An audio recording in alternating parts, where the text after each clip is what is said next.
다른 보도도 있었습니다. 이 국민의힘 한동훈 대표가 이 개엄날 밤에 받았다는 전화 이 부분에도 지금 주목이 되고 있는데요. 네. 이 긴박했던 개엄 당일에 해제 결의안을 촉구하기 위해서 국회로 가는 길에 국회로 가면 목숨이 위험하다 이런 전화를 한 대표가 받았다고 이 한 대표 주변 사람들이 전한 겁니다. 전화기도 끄고 하루 정도 은신처에 숨어 있어라 이런 말까지 여권 관계자가 했다. 지금 그렇게 전해지고 있는데 일부 맞다, 전화 받은 건 맞다 이렇게 사실관계도 드러나고 있죠. 이거 어떻게 된 내용입니까, 정 대변인님?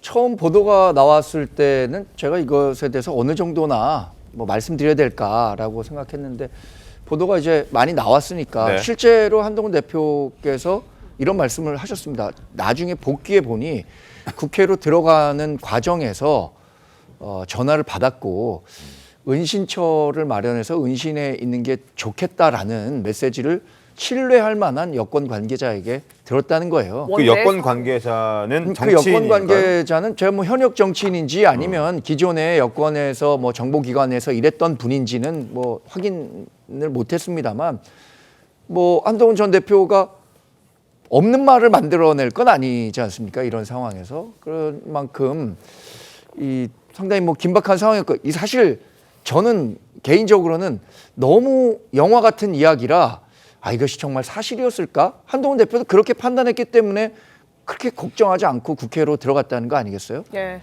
그러니까 이 부분도 결국에는 지금 상설특검도 그 국회에서 통과가 됐고 일반 특검도 통과가 됐기 때문에 이 계엄 사태와 관련한 다양한 조사가 광범위하게 이루어질 거라고 생각합니다.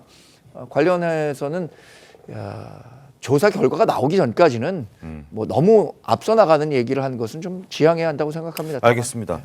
자, 최진영 변호사님. 네. 그런데 저희가 궁금한 건 왜 지금, 그러니까 어제 기준이죠. 왜 어제 이런 얘기가 흘러나왔을까 하는 부분입니다. 그러니까 한동훈 대표가 이제 전 대표가 되고 난 바로 다음 날 이제 사퇴하고 하루 만에 자신이 이런 연락을 받았다라는 걸 알려왔다는 거죠. 주변의 사람들을 통해서.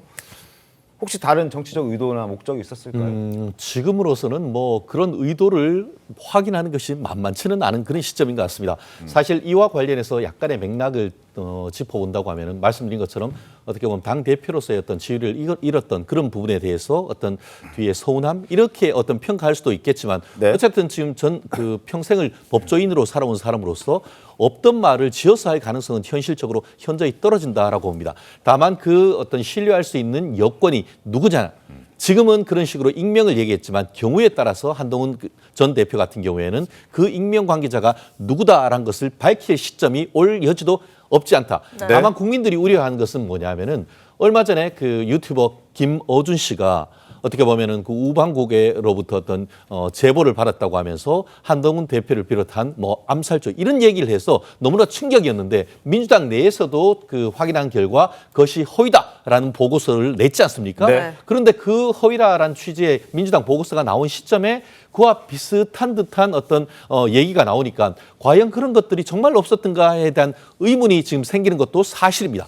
저 또한 믿고 싶지는 않습니다만 정말 그런 부분에 대해서도 실질적인 어떤 확인 작업이 저는 필요하다고 보고요. 다만 그럼에도 불구하고 김어준 씨 같은 어떤 사실관계인 것을 빙자해서 그런 식의 어떤 참고인으로 와서 국회에서 얘기했던 것 그런 부분에 대해서는 끝까지 좀 오히려 그런 부분에 대한 사실관계를 확인해서 법적 책임을 지어야 되는 것이 아닌가 생각합니다.